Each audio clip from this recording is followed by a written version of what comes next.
News ವರೆಗೆ ಸ್ವಾಗತ ಅಂತ ಚರ್ಚೆ ಮಾಡ್ತೀನಿ. ಡೆಲ್ಲಿ ರೇಸ್ ಶುರುವಾಗಿದೆ. ಬಹುತೇಕ ಲೋಕಸಭಾ ಚುನಾವಣೆ ಹಿನ್ನೆಲೆಯಲ್ಲಿ ಕಾಂಗ್ರೆಸ್, ಬಿಜೆಪಿ ಮತ್ತು ಜೆಡಿಎಸ್ ಈ ಮೂರು ಪಕ್ಷಗಳ ಮಧ್ಯೆ ರೇಸ್. ಆದರೆ ವಿಶೇಷವಾಗಿ ಬೆಂಗಳೂರಿನ ಉತ್ತರ ಮತ್ತು ದಕ್ಷಿಣದಲ್ಲಿ ಒಂದು ವಿಚಿತ್ರ ಸನ್ನಿವೇಶ ಬಂದಿರತಕ್ಕಂಥದ್ದು. ಹೊರಗಿನವರು ಆ ಕ್ಷೇತ್ರದ ಮೇಲೆ ಕಣ್ಣಿಟ್ಟಿರ್ತಕ್ಕಂಥದ್ದು. ಟಿಕೆಟ್ಗಾಗಿ ಲಾಬಿ ನಡೀತಾ ಇದೆ, ಟಿಕೆಟ್ಗಾಗಿ ಪೈಪೋಟಿ ನಡೀತಾ ಇದೆ, ಫೈಟ್ ನಡೀತಾ ಇದೆ. ನನ್ನ ಜೊತೆಗೆ ಹಿರಿಯ ಪತ್ರಕರ್ತರು, ವಿಶ್ಲೇಷಕರಂತ ಮಾದೇವ್ ಪ್ರಸಾದ್ ಇದ್ದಾರೆ. ಮಾದೇವ್ ಪ್ರಕಾಶ್, ನಿಮ್ಮ ಕಾರ್ಯಕ್ರಮ ಸ್ವಾಗತ. ಹಾಗೆಯೇ ಕಾಂಗ್ರೆಸ್ ಹಿರಿಯ ನಾಯಕರಂತ ವಿ ಆರ್ ಸುದರ್ಶನ್ ಇದ್ದಾರೆ. ಸುರೇಶ್, ನಿಮಗೂ ಕೂಡ ಸ್ವಾಗತ. ಸುರೇಶ್, ನಿಮ್ಮನ್ನು ಕೇಳ್ತೀನಿ. ನಂದನ್ ನಿಲೇಕಣಿ ವಿಚಾರದಲ್ಲಿ ಪಕ್ಷದಲ್ಲೇ ದೊಡ್ಡ ಒಂದು ಚರ್ಚೆ ಶುರು ಆಗಿದೆ. ಸಚಿವರಾದ ದಿನೇಶ್ ಗುಂಡೂರಾವ್ ಪತ್ರ ಬರೆದ್ರು. ಅಂದರೆ ಅವ್ರು ಹೇಳೋದು ನಾನು ಡಿಸೆಂಬರಲ್ಲಿ ಬರೆದಿದ್ದೆ, ಯು ಬಿ ವೆಂಕಟೇಶ್ ಟಿಕೆಟ್ ಕೊಡಿ ಅನ್ನುವಂಥದ್ದು. ಸೊ ಇವತ್ತು ನಂದನ್ ನಿಲೇಕಣಿ ನಿಮ್ಮ ಪಕ್ಷದ ಸದಸ್ಯರೇ ಆಗಿಲ್ಲ, ಆದರೆ ನಿಮ್ಮ ಪಕ್ಷ ಒಂದು ಅಧಿಕಾರ ಇದೆ. ಸೋನಿಯಾ ಗಾಂಧಿ ಅಧ್ಯಕ್ಷರು ಅವರೇ ಒಂದು ಕ್ಯಾಂಡಿಡೇಟನ್ನು ಅನೌನ್ಸ್ ಮಾಡುವಂಥ ಅವಕಾಶ ಇರುವಂಥದ್ದು. ಅದು ಸ್ಥಳೀಯವಾಗಿ ನಿಮ್ಮ ರಾಹುಲ್ ಗಾಂಧಿ ಹೇಳ್ತಾರೆ, ಸ್ಥಳೀಯ ಅಭಿಪ್ರಾಯ ತಗೋಬೇಕು, ಸ್ಥಳೀಯವಾಗಿಯೇ ನಾನು ಕ್ಯಾಂಡಿಡೇಟ್ ಮಾಡಬೇಕು ಅನ್ನೋದು. ಬಹುತೇಕ ಯು ಬಿ ವೆಂಕಟೇಶ್ ವಿಚಾರದಲ್ಲಿ ಕಾಂಗ್ರೆಸ್ ಒಂದು ರೀತಿ ಒಡೆದ ಮನೆ ಆಗಿದೆ ಅಂತ. ನಾನು ರಾಜಕಾರಣದ ಚರ್ಚೆ ಪ್ರಾರಂಭ ಮಾಡೋಕ್ಕೆ ಮೊದಲು ಒಬ್ಬ ಪ್ರತಿಭಾವಂತ ಕಲಾವಿದ ನಾಗೇಶ್ವರ ಅವರು ತೀರ್ಕೊಂಡಿದ್ದಾರೆ. ಅವರಿಗೆ ನಾನು ಶ್ರದ್ಧಾಂಜಲಿಯನ್ನು ಅರ್ಪಿಸ್ತೇನೆ. ಯಾಕಂತ ಹೇಳಿದ್ರೆ ತೆಲುಗು ಚಿತ್ರರಂಗದಲ್ಲಿ ಮತ್ತು ಭಾರತೀಯ ಚಿತ್ರರಂಗದಲ್ಲಿ ಭಾಳ ದೊಡ್ಡ ಕೊಡುಗೆಯನ್ನು ಕೊಟ್ಟಿದ್ದಾರೆ. ತೆಲುಗು ಚಿತ್ರರಂಗವನ್ನು ಎನ್ ಟಿ ರಾಮರಾವ್ ಜೊತೆಗೆ ಭಾಳ ದೊಡ್ಡ ಪ್ರಮಾಣದಲ್ಲಿ ಆ ಕ್ಷೇತ್ರವನ್ನು ವಿಸ್ತಾರ ಮಾಡಿದ್ದಾರೆ. ಕರ್ನಾಟಕದಲ್ಲೂ ಕೂಡ ಅವರಿಗೆ ಭಾಳ ದೊಡ್ಡ, ಅವ್ರನ್ನ ಇಷ್ಟಪಡ್ತಕ್ಕಂಥ ಭಾಳ ದೊಡ್ಡ ಸಮುದಾಯ ಕೂಡ ಕರ್ನಾಟಕದಲ್ಲಿದೆ. ಭಾಳ ಪ್ರತಿಭಾವಂತ ಮತ್ತು ಒಬ್ಬ ಸಭ್ಯ ಹಿರಿಯ ನಟ ಕೂಡ ಆಗಿದ್ದರು ಅನ್ನೋಂಥದ್ದನ್ನು ಈ ಸಂದರ್ಭದಲ್ಲಿ ಸ್ಮರಿಸಿಕೊಂಡು, ನೀವೇನು ಲೋಕಸಭಾ ಚುನಾವಣೆ ಹಿನ್ನೆಲೆಯಲ್ಲಿ ಬೆಂಗಳೂರು ದಕ್ಷಿಣ ಮತ್ತು ಬೆಂಗಳೂರು ಉತ್ತರದ ಕ್ಷೇತ್ರಗಳ ಬಗ್ಗೆ ನೀವು ಚರ್ಚೆಯನ್ನು ನೀವು ಪ್ರಾರಂಭ ಮಾಡಿದ್ದೀರಿ.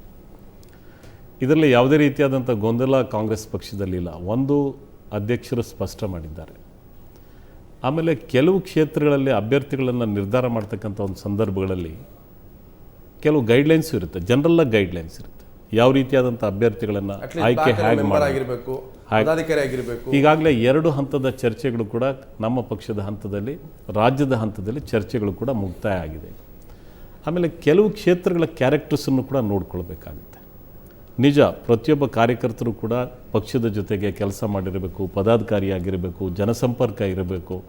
ಅದೆಲ್ಲವೂ ಕೂಡ ಅದನ್ನು ಯಾವುದನ್ನು ಕೂಡ ನಾವು ಅದರ ಜೊತೆಗೆ ಹೇರ್ತಾ ಇದ್ದೀರಿ ಅಂತ ಹೈಕಮಾಂಡ್ ಅವರೇ ಬೆಂಗಳೂರು ದಕ್ಷಿಣದಲ್ಲಿ ಅದನ್ನು ಹೇಳಿದೆ ನಾನು. ಕೆಲವು ಸಂದರ್ಭಗಳಲ್ಲಿ ಕೆಲವು ಕ್ಷೇತ್ರಗಳಿಗೆ ಒಂದು ವಿಶೇಷವಾದಂಥ ಕ್ಯಾರೆಕ್ಟರ್ಸ್ ಇದೆ. ಅಲ್ಲಿ 1989ರಲ್ಲಿ ಗುಂಡೂರಾಯರು ಆಯ್ಕೆಯಾಗಿದ್ದು ಬಿಟ್ಟರೆ ಕಾಂಗ್ರೆಸ್ ಪಕ್ಷದ ವತಿಯಿಂದ ಮತ್ತೊಬ್ಬ ಕಾಂಗ್ರೆಸ್ ಅಭ್ಯರ್ಥಿ ಯಾವ ಲೋಕಸಭಾ ಚುನಾವಣೆಯಲ್ಲಿ ಇದುವರೆಗೂ ಕೂಡ ಗೆಲ್ಲೋದಕ್ಕೆ ಸಾಧ್ಯ ಆಗಲಿಲ್ಲ. ಹಾಗಾಗಿ ಅದಕ್ಕೊಂದು ವಿಶೇಷವಾದಂಥ ಕ್ಷೇತ್ರ. ಹಾಗಾದರೆ ನಾವು ಆ ಚುನಾವಣೆ ಆ ಕ್ಷೇತ್ರದಲ್ಲಿ ಗೆಲ್ಲಬೇಕಾದ್ರೆ ಆ ಕ್ಷೇತ್ರದ ಕ್ಯಾರೆಕ್ಟರ್ಸ್ ಏನು, ಆಲೋಚನೆಗಳು, ಆ ಕ್ಷೇತ್ರದಲ್ಲಿ ಕ್ಯಾಂಡಿಡೇಟ್ ಇಲ್ಲ ಅಂತ ಆಗುತ್ತೆ. ನಿಮಗೆ ಕ್ಯಾಂಡಿಡೇಟ್ ಇಲ್ಲ ಅಂತಲ್ಲ, ಅನೇಕರಿದ್ದಾರೆ, ಸಮರ್ಥವಾದಂಥ ಅಭ್ಯರ್ಥಿಗಳು ಖಂಡಿತ ಇದ್ದಾರೆ. ನೀಲೇಕಣಿ ಪಕ್ಷದ ಮೆಂಬರ್ ಅಲ್ಲ ಅಂತ ನಿಮ್ಮ ನಾಯಕರಾದಂಥ ಬಿ ಕೆ ಚಂದ್ರಶೇಖರ್ ಹೇಳ್ತಾರೆ. ಬಿ ಕೆ ಚಂದ್ರಶೇಖರ್ ಅವರು ಹೇಳೋದಲ್ಲ ಹೂಗಾರ್, ಸ್ವತಃ ನಂದನ್ ನೀಲ್ಕೇಣಿ ಅವರೇ ಹೇಳಿದ್ದಾರೆ, ಇನ್ನೂ ಕೂಡ ನಾನು ಪಕ್ಷದ ಸದಸ್ಯತ್ವವನ್ನು ನಾನು ಪಡ್ಕೊಂಡಿಲ್ಲ. ಅಲ್ಲ, ನಿಮ್ಮ ಚುನಾವಣಾ ಸಮಿತಿ ಸಭೆ ಚರ್ಚೆಯಲ್ಲಿ ಅವ್ರ ಪಟ್ಟಿ ಹೋಗಿದೆ ಡೆಲ್ಲಿ ಹೈಕಮಾಂಡ್ಗೆ. ಪರಮೇಶ್ವರ್ ಅವರು ಹೇಳಿದ್ದಾರೆ, ಅಧ್ಯಕ್ಷರಾದಂಥ ಪರಮೇಶ್ವರ್ ಅವರು ಸ್ಪಷ್ಟ ಮಾಡಿದ್ದಾರೆ, ಇಂಥ ಕ್ಷೇತ್ರಗಳಲ್ಲಿ ನಂದನ್ ನೀಲ್ಕೇಣಿ ಅಂತ ಅಭ್ಯರ್ಥಿಗಳ ಬಗ್ಗೆ ತೀರ್ಮಾನ ತೆಗೆದುಕೊಳ್ತಕ್ಕಂಥ ಸಾಧ್ಯತೆ ಇರತಕ್ಕಂಥದ್ದು, ಅವಕಾಶ ಇರುವಂಥದ್ದು, ಅಧಿಕಾರ ಇರತಕ್ಕಂಥದ್ದು AICC ಅಧ್ಯಕ್ಷರಿಗಿದೆ. ಹಾಗಾಗಿ ಕೆಲವು ಕ್ಷೇತ್ರಗಳಲ್ಲಿ ಕೊನೆ ಗಳಿಗೆವರೆಗೂ ಕೂಡ ನಾ ಏನು ಹೇಳ್ತೇನೆ ಅಂತ ಹೇಳಿದ್ರೆ, ಈಗಾಗಲೇ ಎಲ್ಲನೂ ಕೂಡ ಏನು ಅಂತಿಮ ಆಗಿಲ್ಲ. ಒಂದು ಶಾರ್ಟ್ ಲಿಸ್ಟಲ್ಲಿ ಅವ್ರ ಹೆಸರು ಕೂಡ ಬಂದಿದೆ. ಅವರು ಆಯ್ಕೆ ಮಾಡಿದ್ರೆ ಮತದಾರರ ಮೇಲೂ ಕೂಡ ಹೆಚ್ಚಿನ ಪ್ರಭಾವ ಬೀರ್ತಕ್ಕಂಥ ಸಾಧ್ಯತೆಗಳಿದ್ದಾವೆ. ಮತದಾರರು ಕೂಡ ಹೆಚ್ಚಿನ ಬೆಂಬಲವನ್ನು ನಾವು ನಿರೀಕ್ಷೆ ಮಾಡ್ಕೊಳ್ಬೋದು. ಒಂದು, ಸಾಂಪ್ರದಾಯಿಕವಾಗಿ ಕಾಂಗ್ರೆಸ್ ಪಕ್ಷಕ್ಕೆ ಬರ್ತಕ್ಕಂಥ ಬೆಂಬಲದ ಜೊತೆಗೆ ನಂದನ್ ನೀಲ್ಕೇಣಿ ಅಂತ ಅವ್ರನ್ನ ಅಭ್ಯರ್ಥಿಯನ್ನು ಮಾಡಿದ್ರೆ ಮತ್ತಷ್ಟು ಕೂಡ ಹೆಚ್ಚು ಮತದಾರರನ್ನು ನಾವು ಆಕರ್ಷಿಸಬಹುದು, ಅವ್ರನ್ನ ಬೆಂಬಲಿಗರನ್ನಾಗಿ ಮತವನ್ನಾಗಿ ಪಡ್ಕೊಳ್ಬೋದು. ಆ ಕ್ಷೇತ್ರವನ್ನು ಕೂಡ ನಾವು ಗೆಲ್ಲೋದಕ್ಕೆ ಹೆಚ್ಚಿನ ಅವಕಾಶಗಳಿದ್ದಾವೆ. ಯಾಕೆಂದರೆ ಕಳೆದ 5 ಸಂದರ್ಭಗಳಲ್ಲೂ ಕೂಡ ನಿರಂತರವಾಗಿ ಗೆದ್ದು ಬಂದಿರತಕ್ಕಂಥ ಭಾರತೀಯ ಜನತಾ ಪಕ್ಷದ ಅಭ್ಯರ್ಥಿ ಯಾರಿದ್ದಾರೆ ಅಥವಾ ಸದ್ಯಕ್ಕೆ ಇರತಕ್ಕಂಥ ಲೋಕಸಭಾ ಸದಸ್ಯರ ಬಗ್ಗೆ ಎಲ್ಲೋ ಒಂದ್ ಕಡೆ ಮತದಾರರಲ್ಲೂ ಕೂಡ ಅವಶ್ಯಕ ಇದೆ ಅನ್ನೋ ಕಾರಣಕ್ಕಾಗಿ ಅಲ್ಲಿ ನಾವು ಸ್ವಲ್ಪ ಪ್ರಯತ್ನ ಪಟ್ಟರೆ ನಮ್ಮ ಗೆಲುವನ್ನು ಕೂಡ ಕಾಣ್ಕೊಳ್ಳೋದಕ್ಕೆ ಸಾಧ್ಯ ಅಂತಕ್ಕಂಥ ಚರ್ಚೆಗಳು ಆಗೋದಕ್ಕೆ ಸಾಧ್ಯತೆ ಇದೆ ಅಲ್ವಾ? ಎಸ್, ನನ್ನ ಜೊತೆಗೆ ಬಿಜೆಪಿಯ ನಾಯಕರು, ವಿಧಾನ ಪರಿಷತ್ ಅಂತ ಮಲ್ಕಾಪುರ ಕೂಡ. ಮಲ್ಕಾಪುರ ಉತ್ತರದಲ್ಲಿ ನಿಮ್ಮ ಈಗಿನ ಹಾಲಿ MP ಹೇಳ್ತಾ ಇದ್ದಾರೆ, ನಾನು ಇನ್ನೂ ಬದುಕಿದ್ದೀನಿ, ಅದು ಬೇವರ್ಸಿ ಕ್ಷೇತ್ರ ಅಲ್ಲ, ಇವರೇ ಕ್ಯಾಂಡಿಡೇಟ್ಗಳು ಅನೌನ್ಸ್ ಮಾಡ್ತಾ ಇದ್ದಾರೆ, ಇವರೇ ನಾನು ಅಂತ ಹೇಳ್ಕೊಂಡ್ರೆ ನಾನೇನು ಮಾಡಲಿ? ನಾನು ಕೂಡ ಒಬ್ಬ ಬದುಕಿರ್ತಕ್ಕಂಥ ಒಬ್ಬ MP, ಹೈಕಮಾಂಡ್ ಇನ್ನೂ ತೀರ್ಮಾನ ಮಾಡಿಲ್ಲ. ಅಶೋಕ್, ನಾನು ಕೂಡ ಆ ಕ್ಷೇತ್ರದ ಆಕಾಂಕ್ಷೆ ಅಂತ ಹೇಳ್ತಾರೆ. ನಿನ್ನ ಸದಾನಂದ ಗೌಡ ಹೇಳಿದರೆ ಅಶೋಕ್ ಮಾಜಿ CM, ನಾನು CM ಆಗಿದ್ದವನು, ನಾನು BJP ರಾಜ್ಯಾಧ್ಯಕ್ಷ ಆಗಿದ್ದವನು ಅನ್ನೋ ಮಾತ್ರ ಹೇಳ್ತಿದ್ರೆ. ಬಹುತೇಕ ಉತ್ತರದಲ್ಲಿ ನಿಮಗೂ ಕೂಡ ಕಾಂಗ್ರೆಸ್ ರೀತಿ ಯಾವ ದಕ್ಷಿಣದಲ್ಲಿ ಸಮಸ್ಯೆ ಇದೋ, ಉತ್ತರದಲ್ಲೂ ಕೂಡ ನಿಮಗೆ ಒಂದು ರೀತಿ ಗಂಡಾಂತರ ಬಂದುಬಿಟ್ಟಿದೆ ಅಂತ ಗೌಡ್ರ ಗದ್ದಲ. ಅಂದ್ರೆ ನೀವು ಮಾತಾಡ್ತಿರೋದು ಬೆಂಗಳೂರು ಉತ್ತರ ಲೋಕಸಭಾ ಕ್ಷೇತ್ರದ ಬಗ್ಗೆ. ಈಗ ದಕ್ಷಿಣದ ಆಯ್ತು ಈಗ ಕಾಂಗ್ರೆಸ್ ನೋಡಿ, ನಮ್ಮದು ಈಗಾಗಲೇ 28 ಕ್ಷೇತ್ರದಲ್ಲಿ 13 ಕ್ಷೇತ್ರಗಳ ಸಂಭವ ಅಭ್ಯರ್ಥಿಗಳ ಬಗ್ಗೆ ಆ ಲೋಕಸಭಾ ಸಂಬಂಧಪಟ್ಟಂಥ ಜಿಲ್ಲಾ ಪ್ರಮುಖರ ಜೊತೆ ಒಂದು ಸುತ್ತಿನ ಮಾತುಕತೆ ಆಗಿದೆ. ಸಾಧಕ ಬಾಧಕಗಳು ಚರ್ಚೆ ಮಾಡಿದ್ದೀವಿ. ಈಗಾಗಲೇ ನಿಮ್ಗೆ ಗೊತ್ತಿರುವುದು, ಇವತ್ತು ಮಧ್ಯಾಹ್ನ ನಮ್ಮ ರಾಜ್ಯದ ಕೋರ್ ಕಮಿಟಿ ಕೂಡ ಕೂತಿದೆ. ಸ್ವಾಭಾವಿಕವಾಗಿ ನಮ್ಮ ರಾಜ್ಯದಲ್ಲಿ ಒಂದು ಚುನಾವಣಾ ಸಮಿತಿ ಅಂತ ಇರುತ್ತೆ. ಚುನಾವಣಾ ಸಮಿತಿಗೆ ಸ್ಕ್ರೀನಿಂಗ್ ಆಗಿ ಅಲ್ಲಿ ಸಾಧಕ ಬಾಧಕಗಳನ್ನು ಚಿಂತೆ ಮಾಡಿ ಅಲ್ಟಿಮೇಟ್ಲಿ ಪಾರ್ಲಿಮೆಂಟ್ ಟಿಕೆಟನ್ನು ಅಭ್ಯರ್ಥಿ ಯಾರಾಗಬೇಕು ಅಂತ ಚಿಂತನೆ ಮಾಡಬೇಕಾದ್ರೆ parliament board of the party ಡೆಲ್ಲಿಯಲ್ಲಿ ಇದರ ಸೂಕ್ತ ಸಮಯದಲ್ಲಿ DB ಚಂದ್ರೇಗೌಡರು ನಿಮ್ಮ ಪಕ್ಷದ ಅಭ್ಯರ್ಥಿ ಆಗಿರೋಲ್ಲ ಲೋಕಸಭಾ ಚುನಾವಣೆಗೆ. ಯಾವುದೇ ಒಂದು ರಾಜಕೀಯ ಪಕ್ಷದ ಅಭ್ಯರ್ಥಿಯನ್ನ ಚುನಾವಣಾ ಸಮಿತಿ ಮತ್ತು ಪಾರ್ಲಿಮೆಂಟ್ ಬೋರ್ಡ್ನ ತೀರ್ಮಾನ ಮಾಡುತ್ತೆ.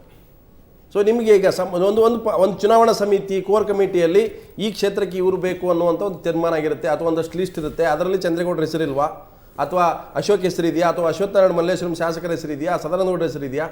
ಆದಷ್ಟು ಬೇಗ ಇದ್ರ ಬಗ್ಗೆ ತಮ್ಮ ಮುಖಾಂತರ ನಾಡಿನ ಜನತೆಯನ್ನು ಆ ಕ್ಷೇತ್ರದ ಅಭ್ಯರ್ಥಿ ಯಾರು ಅಂತ ಘೋಷಣೆ ಮಾಡಲಾಗುತ್ತೆ. ನನಗೆ ಗೊತ್ತಿಲ್ಲ, ನಿಮ್ಮ ಸಂಸದರು ಹೇಳ್ತಾ ಇದ್ದಾರೆ ನಾನು ಇನ್ನೂ ಬದುಕಿದ್ದೀನಿ, ಹೈಕಮಾಂಡ್ ತೀರ್ಮಾನ ಮಾಡೋಕ್ಕಿಲ್ಲ, ನಾನು ತೀರ್ಮಾನ ನಾನು ಇಲ್ಲ ಅಂತ ನಾನು ಹೇಳಬೇಕು, ಇಲ್ಲ ಹೈಕಮಾಂಡ್ ಇವ್ರನ್ನ ಟಿಕೆಟ್ ಕೊಡಲ್ಲ ಅಂತ ಹೇಳಬೇಕು. ಇಬ್ಬರು ಕೂಡ ಮಾಡದೇ ಇರತಕ್ಕಂಥ ಅಧಿಕಾರವನ್ನು ನಿಮ್ಮ ಪಕ್ಷದ ಇಬ್ಬರು ನಾಯಕರು, ಅತ್ಯಂತ ಜವಾಬ್ದಾರಿ ನಾಯಕರು, ಒಬ್ಬರು ರಾಜ್ಯಾಧ್ಯಕ್ಷರಾದವರು ಮಾಜಿ ಸಿಎಂ ಆದಂಥವ್ರು, ಇನ್ನೊಬ್ಬರು ಮಾಜಿ ಉಪಮುಖ್ಯಮಂತ್ರಿ ಆದಂಥವ್ರು, ಮತ್ತೆ ಅನೇಕ ಚುನಾವಣೆಗಳನ್ನು ಎದುರಿಸಿದಂಥವ್ರು, ಅಶೋಕ್ ಮತ್ತು ಸದಾನಂದ ಗೌಡರ ಮಧ್ಯೆ ಒಂದು ರೀತಿ ಜಂಗಿ ಕುಸ್ತಿ ನಡೀತಾ. ನಿಮ್ಮ ಅಧ್ಯಕ್ಷರು ಹೇಳ್ತಾರೆ ಸನ್ಮಾನ್ಯ ಸದಾನಂದ ಗೌಡರಾಗಲಿ ಅಶೋಕರಾಗಲಿ ಯಾವುದೇ ಆದಂಥ ಅಧಿಕೃತ ಮಾಹಿತಿಯನ್ನ ಮಾಧ್ಯಮದ ಮುಖಾಂತರ ಬಿಟ್ಟಿಲ್ಲ.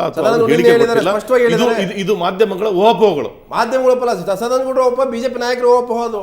ನಿನ್ನೆ ಸ್ಪಷ್ಟವಾಗಿ ಹೇಳಿದ್ದಾರೆ, ಇವ್ರು ಯಾರು ನನಗೆ ಕೇಳಕ್ಕೆ, ನಾನು ಹೊರಗಿನವನು ಅಂತ ಅಂದಾದರೆ ಸದಾನಂದ ಗೌಡರು ಹೇಳಿದ್ದಾರೆ ಅಂದರೆ ಸುಷ್ಮಾ ಸ್ವರಾಜ್ ಹೊರಗಿನವರು ಆಗ್ಲಿಲ್ವಾ, ವೆಂಕಯ್ಯ ನಾಯ್ಡು ಹೊರಗಿನವರು ಆಗ್ಲಿಲ್ವಾ, ಚಂದ್ರೇಗೌಡರಿಗೆ ಇಲ್ಲಿ ಬೆಂಗಳೂರು ಉತ್ತರದಲ್ಲಿ ತಂದಾಗ ಅವ್ರು ಹೊರಗಿನವರು ಆಗ್ಲಿಲ್ವಾ? ಅವಾಗ ಅದಕ್ಕೆ ನಿಮಗೆ ಒಂದು 2-3 ದಿವಸಗಳಲ್ಲಿ ಸೂಕ್ತವಾದ ಉತ್ತರ ಸಿಗ್ತದೆ ಲಕ್ಷ್ಮಣ್ ಅವರೇ, ಚಿಂತೆ ತೊಂದರೆ ಇಲ್ಲ.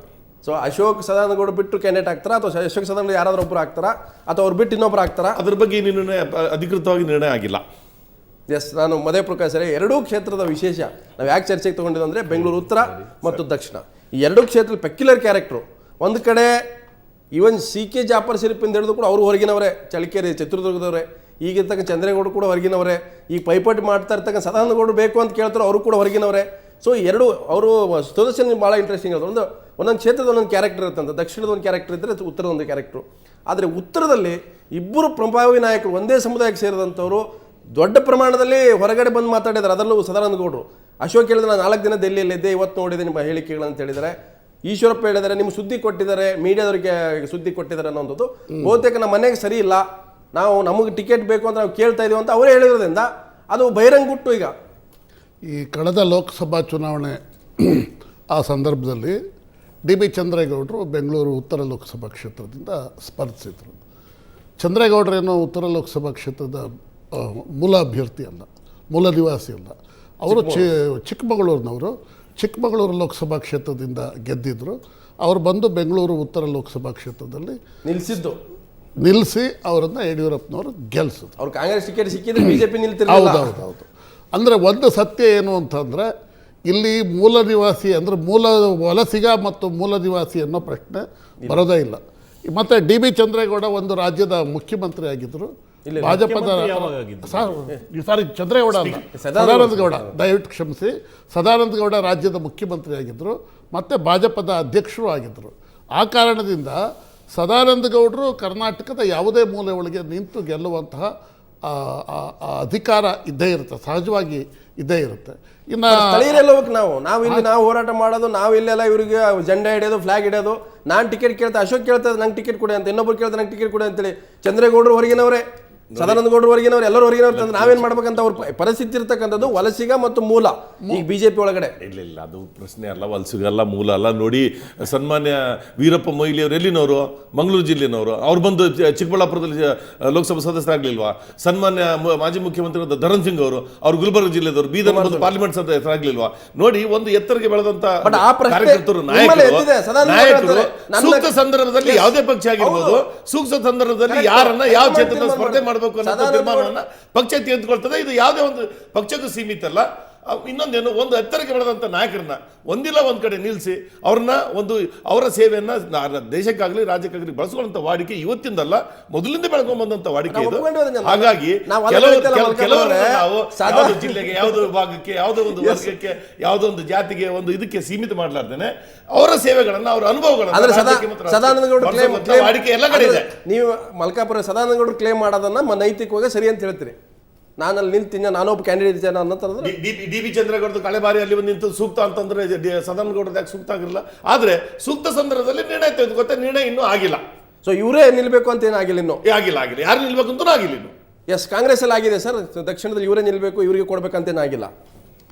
ಈಗ ನಾ ಹೇಳಿದೆ, ನಮಗೆ ಒಂದು ರಾಜಕೀಯ ಪಕ್ಷವಾಗಿ ಲೋಕಸಭಾ ಚುನಾವಣೆಗಳಲ್ಲಿ ಏಪ್ರಿಲಿಗೆ ಬರುತ್ತೆ ಅಂತ ಹೇಳಿ ಒಂದು ರಾಜಕೀಯ ಪಕ್ಷವಾಗಿ ಆ ಹಿನ್ನೆಲೆಯಲ್ಲಿ ಏನು ಸಿದ್ಧತೆಗಳನ್ನು ಮಾಡ್ಕೊಳ್ಬೇಕಾಗತ್ತೆ, ಏನು ಚರ್ಚೆಗಳನ್ನು ಮಾಡ್ಕೋಬೇಕಾಗತ್ತೆ, ಮತ್ತು ಬೇರೆ ಪಕ್ಷಗಳ ಬೆಳವಣಿಗೆಗಳು ಏನು ನಡೀತಾ ಇದ್ದಾವೆ ನಾವು ಅಬ್ಸರ್ವ್ ಮಾಡ್ಕೊಳ್ತೇವೆ. ಇವತ್ತು ನೀವೇನು ಬೆಂಗಳೂರು ಉತ್ತರ ಕ್ಷೇತ್ರದ ಬಗ್ಗೆ ನೀವು ಕೇಳ್ತಾ ಇದ್ದೀರಿ, ಅದ್ರ ಬಗ್ಗೆ I would like to observe ongoing development. ಸಚಿವರು ಪತ್ರ ಬರೆದಿದ್ದಾರೆ, UB ವೆಂಕಟೇಶ್ ಕೊಡಿ, ನಾವು ಅವ್ರಿಗೆ ಕೆಲಸ ಮಾಡ್ತೀವಿ, ಎಲ್ಲ ನಾವು ಬ್ಲಾಕ್ ಅಧ್ಯಕ್ಷರು ಕೆಲಸ ಮಾಡ್ತೀವಿ. ಇನ್ನೊಬ್ಬರು MC ವೇಣುಗೋಪಾಲ್ ಅಂತೇಳಿ ಯಾರೋ OBC ಚೇರ್ಮನ್ ಅಲ್ಲಿ ಅವ್ರ ಮನೆಯಲ್ಲಿ ಸಭೆ ಸೇರ್ತಾರೆ, ಅಧಿಕೃತವಾಗಿ DCC ಕಚೇರಿಯಲ್ಲಿ ಸಭೆ ಸೇರಲ್ಲ, KPC ಕಚೇರಿ ಸಭೆ ಇರಲ್ಲ, ಯಾರ್ದೋ ಮನೆಯಲ್ಲಿ ಸಭೆ ಮಾಡ್ತಾರೆ.